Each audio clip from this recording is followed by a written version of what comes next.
Welcome student, welcome back to my channel, welcome back to another video lecture. Student अगर आप channel पर नए हैं तो प्लीज़ चैनल को सब्सक्राइब करें और प्लीज़ चैनल को वीडियो को लाइक करें एंड वीडियो को शेयर करें, कमेंट करें एंड डाउनलोड करें. Thank you so much. और प्लीज़ जल्दी जल्दी से जितना जल्दी हो सके चैनल को सब्सक्राइब कर लें ताकि आज का हम लोग लेक्चर स्टार्ट कर सकें. तो student today we are going to discuss about dipole forces, dipole interaction, van Waals forces, dipole induced dipole forces. आप सारी की सारी फोर्सेस जो हैं इसी के अंदर आ जाएंगी. एक्सक्लूड हाइड्रोजन बॉन्डिंग इसमें नहीं आएगा. सो स्टूडेंट चैप्टर नंबर 4 का केमिस्ट्री की 9th क्लास का चैप्टर नंबर 4 है जिसका ये टॉपिक है डाइपोल फोर्सेस. तो मैंने पिछली वीडियो में भी स्टूडेंट आपको बताया था कि पिछली वीडियो के अंदर भी मैंने बताया था स्टूडेंट के आपको कि डाइपोल होता क्या है. पहले तो हम बात करते हैं कि डाइपोल फोर्सेस को हम लोग और क्या क्या बोल सकते हैं. It's kind of intermolecular forces.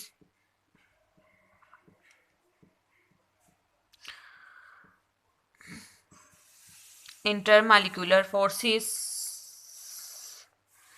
dipole induce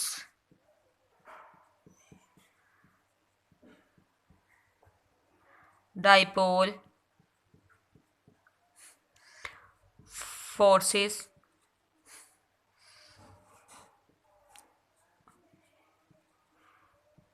van der वाल, द्वार वाला वाल नहीं है भाई, वैन डर वाल फोर्सेस.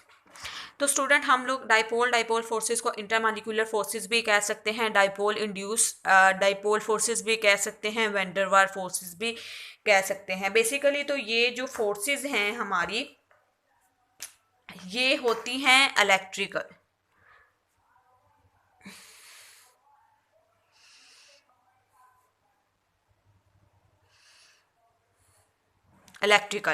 अभी जो हमारा मॉलिक्यूल होगा स्टूडेंट, हमारा जो मॉलिक्यूल है, जिन मॉलिक्यूल्स के बिटवीन होती है ना, हमने पढ़ा था इंटरमॉलिक्यूलर फोर्सेस, दो मॉलिक्यूल के दरमियान जो फोर्सेस होंगी उनको हम इंटरमॉलिक्यूलर फोर्सेस कहेंगे. तो स्टूडेंट ये जो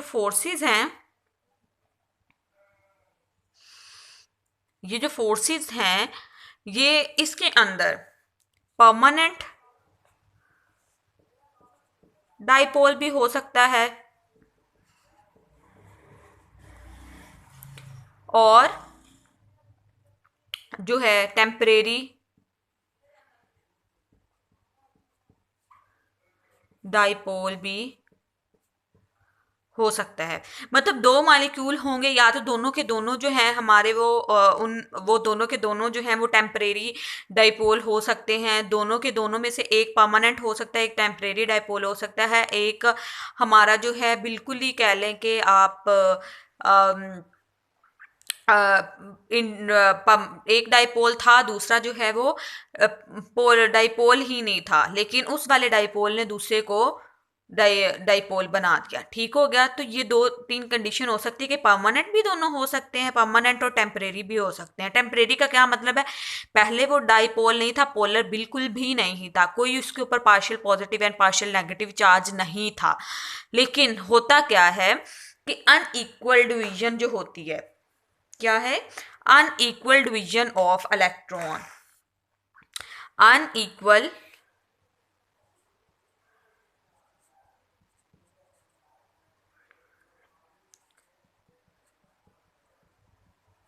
डिवीजन ऑफ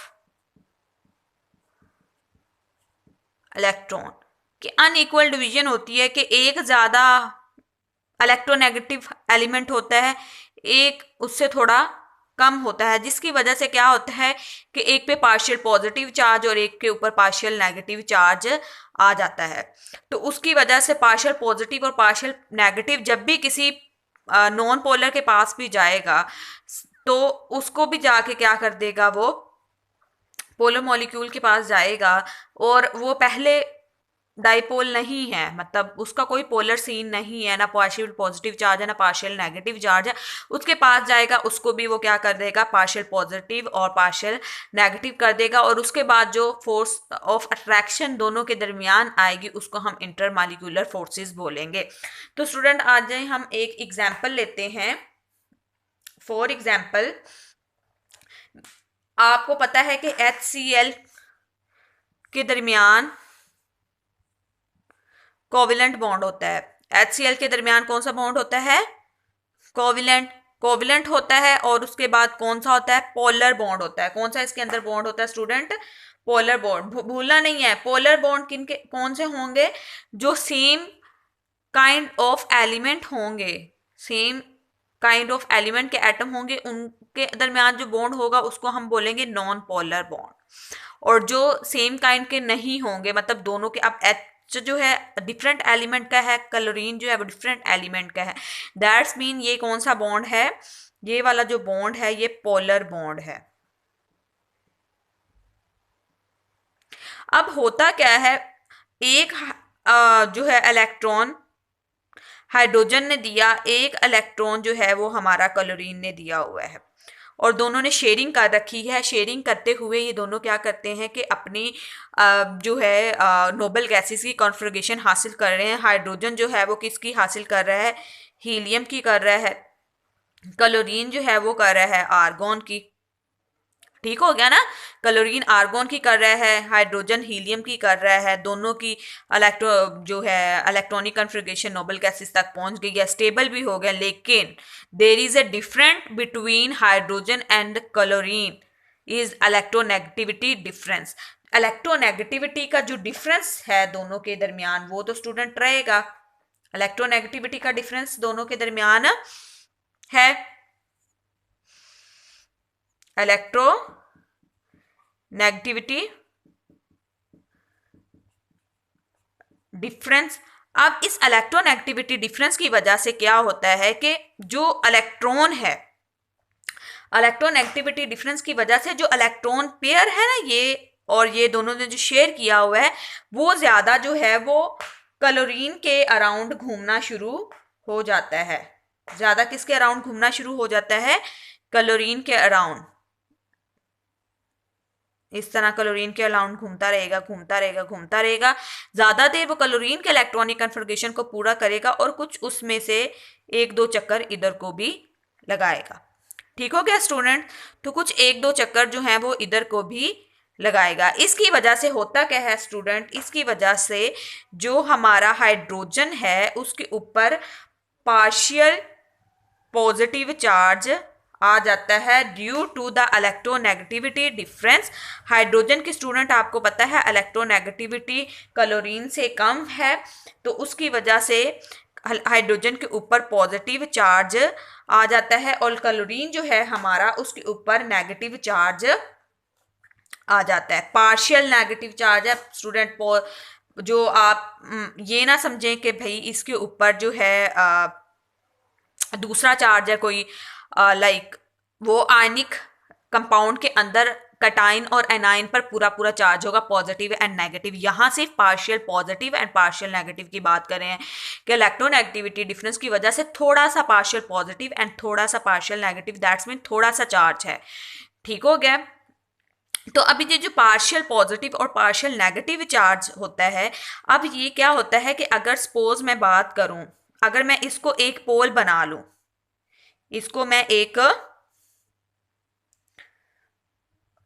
इस तरह करके डाइपोल सा स्ट्रक्चर बना लूं, मैं कहूं कि इसके अंदर इधर हाइड्रोजन है, इधर क्लोरीन है, इधर पार्शियल नेगेटिव है, इधर पार्शियल पॉजिटिव है। अब ये क्या करेगा, इसके साथ जो अगला एलिमेंट होगा स्टूडेंट, अगला एलिमेंट या कह लें इसके साथ जो अगला एलिमेंट अगला मॉलिक्यूल पड़ा होगा, अब वो मॉलिक्यूल जो है ये क्या है, डाइपोल बन गया है। ये क्या बन गया है, डाइपोल। अभी ये डाइपोल नहीं था, इसके ऊपर कोई पॉजिटिव एंड नेगेटिव चार्ज नहीं था, लेकिन इस क्लोरीन की वजह से, इस क्लोरीन की वजह से इसके ऊपर कौन सा चार्ज आने लग गया है, partial negative charge, partial positive charge और इसके ऊपर पार्शियल नेगेटिव चार्ज आ जाएगा। जस्ट लाइक दैट कि इधर जो क्लोरीन है, ये हाइड्रोजन क्लोरीन के ऊपर जो इलेक्ट्रॉन पेयर है उसको अट्रैक्ट करने की कोशिश करेगा। ये क्लोरीन के ऊपर यहाँ पे नेगेटिव चार्ज आ जाएगा, यहाँ पे पॉजिटिव चार्ज आ जाएगा। तो अभी ये जब भी चार्ज आ जाएगा तो अभी आपको पता है स्टूडेंट कि जब भी पॉजिटिव और नेगेटिव चार्ज एक दूसरे के करीब आते हैं, ये एक दूसरे से इंटरेक्ट करते हैं कि मतलब इतने फासले पे हों कि वो एक दूसरे को अट्रैक्ट कर सकें, तो वहां पर क्या होगा, फोर्स ऑफ अट्रैक्शन पैदा होगा। उस फोर्स ऑफ अट्रैक्शन को स्टूडेंट, उस फोर्स ऑफ अट्रैक्शन को जो उनके दरमियान होगी, ये मेरा मार्कर पता नहीं क्यों नहीं चलता है, उस फोर्स ऑफ अट्रैक्शन को जो उनके दरमियान होगी, ये जो मैं डॉटेड लाइन से शो कर रही हूँ, डाइपोल, डाइपोल इंड्यूस डाइपोल भी हो सकता है, डाइपोल डाइपोल भी हो सकता है। सपोज हम इसको भी डाइपोल लिख लेते हैं, इसको हम इंड्यूस लिख लेते हैं कि ये डाइपोल नहीं था लेकिन एक परमानेंट डाइपोल ने इसको आके इंड्यूस किया, मतलब इसको आके मोटिवेट किया, इसको आके जो है आप कह लो कि भड़काया, ठीक है, प्रोवोक किया, तो ये फिर क्या बन गया है, डाइपोल बन गया है। ये क्या है, इंड्यूस डाइपोल। तो अभी इसके ये जो नतीजे में या एज अ रिजल्ट ये दोनों पोल्स के दरमियान, डाइपोल, इंड्यूस डाइपोल और डाइपोल, डाइपोल के दरमियान जो ये फोर्सेस हैं, ये फोर्स ऑफ अट्रैक्शन को हम लोग क्या कहेंगे स्टूडेंट, ये दोनों की दोनों जो फोर्सेस हैं इनको हम कहेंगे डाइपोल, डाइपोल फोर्सेस। तो ठीक है स्टूडेंट, दोबारा से इसको रिवाइज कर लेते हैं कि डाइपोल डाइपोल फोर्सेस क्या होती हैं। सबसे पहले तो ये इंटरमॉलिक्यूलर फोर्सेस हैं, दूसरी बात डाइपोल इंड्यूस डाइपोल फोर्सेस हैं, तीसरी वैंडरवाल फोर्सेस हैं, ठीक है, उसके बाद लंदन डिस्पर्शन फोर्सेस भी हैं। उसके बाद अभी क्या है, ये इलेक्ट्रिकल फोर्सेस हैं, मतलब कि ये एक डाइपोल के दूसरे को क्या करती हैं, इंड्यूस करती हैं, एक पोलर मॉलिक्यूल दूसरे को इंड्यूस करके बनाएगा, तो ये इलेक्ट्रिकली फोर्सेस हैं। अगर परमानेंट डाइपोल होगा या फिर टेम्परेरी डाइपोल होगा, दोनों हो सकते हैं, या फिर दोनों में से एक होगा, एक होगा। ये होता क्यों है, ये फोर्सेस पैदा क्यों होती है, अनइक्वल डिवीजन ऑफ इलेक्ट्रॉन, क्यों, इलेक्ट्रोनेगेटिविटी डिफरेंस की वजह से। पोलर मॉलिक्यूल के अंदर है तो वहां पे इलेक्ट्रोनेगेटिविटी का क्या होगा स्टूडेंट, डिफरेंस आएगा। इलेक्ट्रोनेगेटिविटी का डिफरेंस आया, उसकी वजह से पार्शियल पॉजिटिव और पार्शियल नेगेटिव चार्ज आ गया, जिसकी वजह से फोर्स ऑफ अट्रैक्शन पैदा हुआ। इधर स्टूडेंट फोर्स ऑफ अट्रैक्शन पैदा हो रहा है, लेकिन हाइड्रोजन बॉन्डिंग के अंदर ऑक्सीजन अपना इलेक्ट्रॉन पेयर जो है वो हाइड्रोजन को उठा के दे देता है। तो ये बात याद रखनी है इसके अंदर कि यहाँ पे जस्ट फोर्स ऑफ अट्रैक्शन होगा। Thank you so much, it's all about our lecture today. अगर आप चैनल पर नए हैं तो प्लीज़ चैनल को लाइक करें, सब्सक्राइब करें और जितना हो सके प्लीज़ मुझे सपोर्ट करें। Thank you so much, I am nothing without your support. So अगर कहीं समझ नहीं आती है तो प्लीज़ कमेंट बॉक्स में पूछें। थैंक यू सो मच, अल्लाह हाफिज़, अल्लाह निगहबान। Thank you so much, bye.